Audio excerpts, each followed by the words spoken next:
नमस्कार, मी मनीषा जयप्रकाश. आपण पाहत आहात लोकसंदेश न्यूज. पाहूया आजच्या सविस्तर घडामोडी.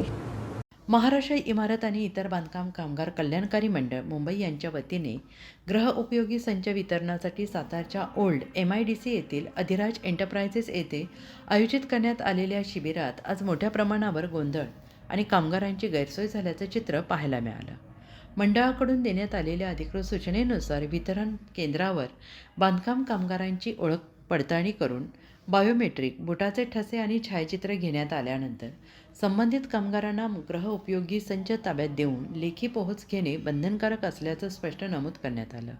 मात्र प्रत्यक्षात सर्व्हर तांत्रिक अडचणीत आहे असं कारण देत कामगारांना संच न देता केवळ टोकन देण्यात आलं. त्यामुळे कामगारांमध्ये तीव्र नाराजी व्यक्त होते आहे.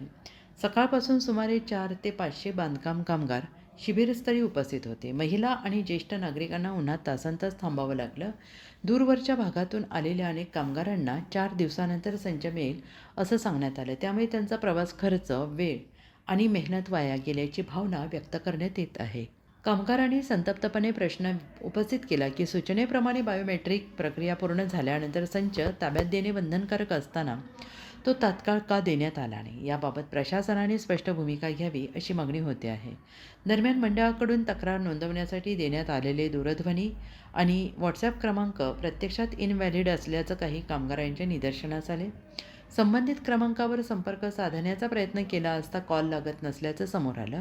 त्यामुळे तक्रार निवारण यंत्रणेवर प्रश्नचिन्ह निर्माण झालं आहे. एकीकडे शासनाकडून बांधकाम कामगारांच्या कल्याणासाठी विविध योजना राबवल्या जात असल्याचा दावा केला जात आहे. प्रत्यक्ष अंमलबजावणीत होणाऱ्या अशा त्रुटींमुळे कामगारांना मनस्ताप सहन करावा लागत असल्याची भावना व्यक्त होते आहे.